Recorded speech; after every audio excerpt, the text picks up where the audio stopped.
What's up, guys? Shake Round Roll coming back at you with another video, and today we're doing the ranking every NFL tight end. Don't forget to click that subscribe button to subscribe for more great content. Let's hop into this thing. It's tier maker, so let's do it. Number one, the first player on our list is CJ Uzomah. Trash. I don't know.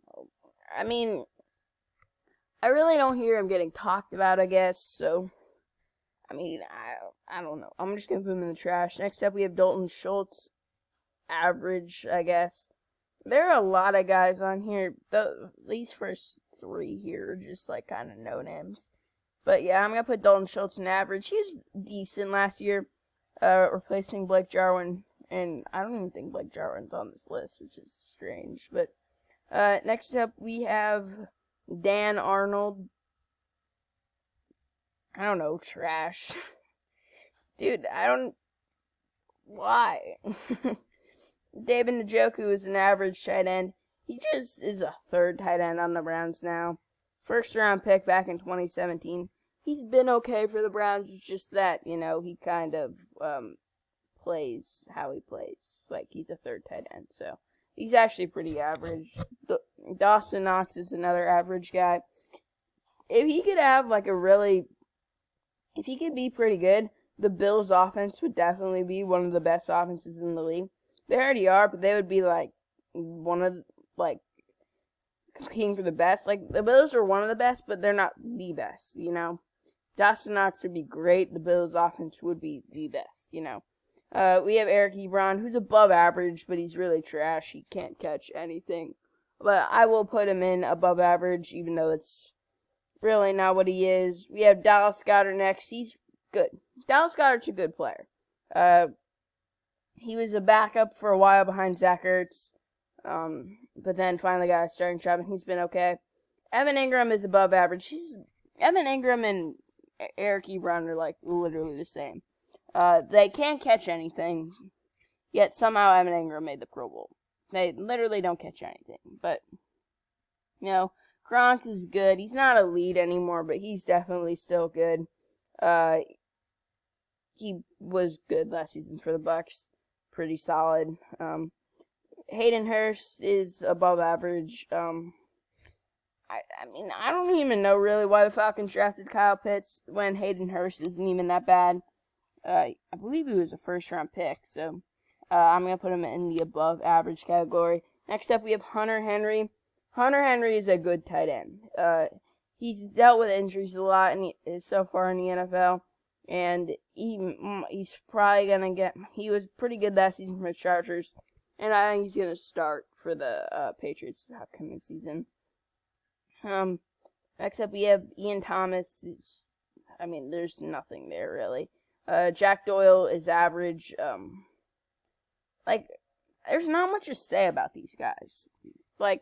Next up we have Jared Cook, and I think he's good, actually. He really isn't bad, honestly. He's put up good stats. I think he's been fairly productive. He's not really talked about one of the better tight ends in the league, but he really hasn't been that bad. Next up we have Jonnu Smith, who's pretty good as well. Should probably be a starter, but he's going to start on the Patriots. It's a 2 tight end set. Maybe you're going to play 2 receivers and 2 tight ends. Maybe 2 running backs. I don't know. But, yeah, I think Jonnu Smith's definitely pretty solid. Jordan Atkins, is that who this is? Trash, dude, I don't know. George Kittle is elite. George Kittle is a force in the blocking game. Really, really solid tight end. I love George Kittle. If it weren't for him getting hurt last season, he would still be considered as probably the best tight end in the NFL. Kyle Rudolph up next. He's above average, dude. His production has slipped later in his career, but he's definitely still pretty good, I'd say, for sure. Austin Hooper's up next, and Austin Hooper is above average. He was good, but with it, he's one of the highest paid tight ends in the NFL. Honestly, I think the Browns should probably get rid of him just because of that massive contract and the fact that they already have Harrison Bryant, who they drafted in 2020. David Njoku.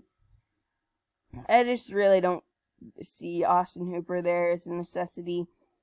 Logan Thomas is up next. I'm going to put him in above average.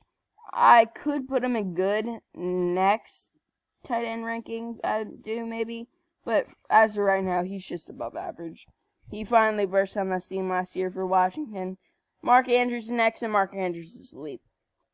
Has become Lamar Jackson's top target, and he's been great ever since he stepped onto the show as the Ravens' top tight end.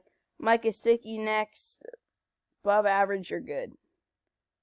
I'm going to keep him at above average for right now. I could put him in good, but I think he and Noah Fant are both just right there at above average. Next, Noah Fant was a first-round pick back in 2019. And he's really just been okay. I'm going to put him above average. Next up, we have Robert Tonyan, who was elite last season, but I'm going to put him in good. He really was great last season for the Packers as a key part and a reason why they made it to the NFC Championship game. Cole Kmet, I'm going to put in average after just last season. He's first tight end off the board, I think, in 2020, if I remember correctly. But he really just wasn't really productive in his rookie year. But I think he could have a big sophomore season. I don't even know who this is. I think it's like Ryan Izzo or someone. I don't know. I don't even know who that is. So he's trash. There's a problem if I don't know who you are. T.J. Hawkinson is good. He's kind of in the same boat as Noah Fant, but I think he's actually been better than like Eric Ebron and Evan Ingram. Hayden Hurst for sure. Kyle Rudolph's a backup now. I think he's definitely better than all these guys. T.J. Hawkinson has been pretty good so far for the Lions, and he's going to be, I think he could have a massive season this season for the Lions because due to the fact that they have like no wide receivers. Next up we have Travis Kelce. Travis Kelce's the best tight end in the league. He's elite. Great, and Patrick Mahomes. With Patrick Mahomes, I want to put, alright, next up we have, Tyler Eifert. Trash, like, he doesn't even play for I don't even know if he plays for a team anymore, so I'm going to put him in trash. Tyler Higbee's next. Tyler Higbee's above average. I really didn't hear his name a whole lot last season. I believe there was a lot of hype because he had, like, a really strong end to his 2019 season. But he really wasn't great in 2020. Next up, we have Darren Waller. Darren Waller's elite. Main target for the Raiders. They literally only throw to him. They don't use the receivers. They just throw to Waller. And Waller is great. He is great. Chris Herndon, I don't want to put him in trash, but I guess we have to kind of put him in trash. Because he really hasn't been good for the Jets, but he's dealt with suspensions and off-the-field issues, so I guess that's a thing. Will Dissly is next. He's dealt with injuries a lot in his career. He has had the starting job at points in times, but I'm just going to put him in the average category due to the injuries. Zach Ertz, at this point in his career, is just above average. He was elite heading into last season, but last season he was not good. And it's going to put him in the above average category for right now. Next up, we have Kyle Pitts. I want to put him in elite, dude, but I'm going to put him in good. He could probably be above average, but I'm going to put him in good. He's going to be great in the NFL. He's best tight end prospect maybe ever.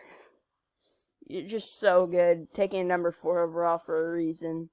And has the size, speed, and everything. He's so athletic, and he will be great for the Falcons. So there weren't really that many guys to rank. Like in the receivers video, we didn't even finish the video, but we finished the video here.